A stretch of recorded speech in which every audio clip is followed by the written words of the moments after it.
Welcome to another video from Masterminds Productions. My name is Wasap, and you're watching another gameplay by Peaceful Panda. This time, he's using the VMP with the laser sight and extended mags. His secondary is an XM53 rocket launcher. His equipment are frag grenades and stun grenades. He's using a perk wildcard for the first slot, I think, because he's using Ghost and Flat Jacket. He's using Hardwired and Blast Suppressor next to that. His specialist is Outrider with the Vision Pulse, and his kill streaks are the UAV, the Hellstorm Missile, and the Talon. And he's playing Team Deathmatch on Combine, and he's gonna get a pretty decent score, or kill death ratio, however you want to call it. So that's the statistics, no, not the statistics, the basic stuff. Now let's talk about something else. What I wanted to talk about today is tactics to win a team deathmatch. There's a few things you have to keep in mind when you try to win in team deathmatch. The first thing is since it's a team-based game mode, you can only do so much to win. You need your team to win. So playing like it's free-for-all and using them as meat shields and just waiting for your teammates to go first is not how you're gonna win in the end. At the moment, my personal team deathmatch win rate is 1.6, so that means I win 60% more games than I lose, I think. And I'm doing this by getting a positive kill death ratio on average, and this increases my chance of winning a lot. But that's not part of the tips that I was gonna give to you today. Although it helps a lot, because of course that's what team deathmatch is about. If you manage to get a positive kill death ratio every game in TDM, you have a very high chance of winning. But the thing I wanted to talk about is awareness. An enemy being aware of your location is a very big disadvantage. So using a silencer, ghost, cold-blooded, blind eye, and dead silence are very good things to counter this on average. But this only counters it for yourself. So I would rather recommend equipping yourself with a launcher, so you can shoot everything down and then get rid of most of the awareness of the enemy team, and you're helping your entire team, which gives your team a bigger chance of winning or doing better at all. The next thing that could help that is callouts. If you have a mic, this becomes very easy, of course, and you can say stuff like behind you or anything like that can help your team. And of course it helps if you're in a party playing with a few people you know, and then being in a Skype call or TeamSpeak or something similar.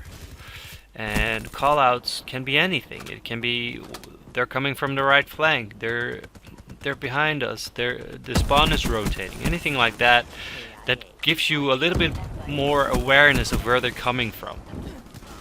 If you get a hang of this with a few people and know about callouts all around you, this also increases your chance of winning.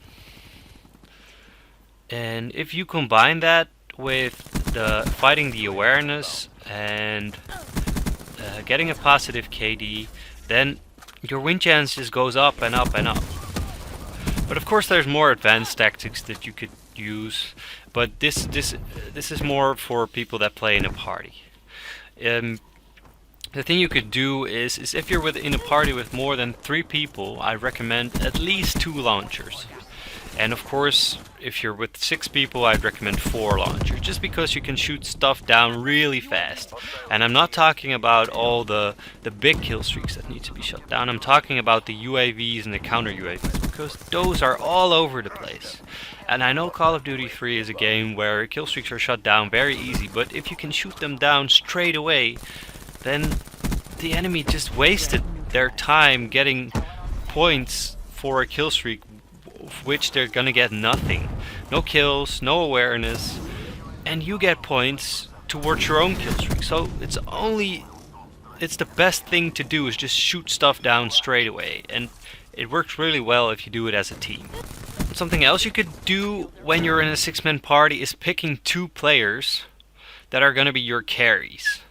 So let's say the people with the best kill to death ratio in your team, you're not going to let them use UAV kill streak or anything like that. You're going to let them pick high kill streaks and no launcher, so they get more points towards getting a perfect class for killing. Because I'd recommend most of the team to get a UAV, because it's just an easy thing to get and it really helps your team. And if you manage to chain them together, so don't use them at the same time, wait until they go down, and then you're just gonna say, I'm up next, and then you're gonna pop the UAV, and then you can keep UAVs up for an entire game. And because they're not all up at the same time, they won't be shut down all at the same time.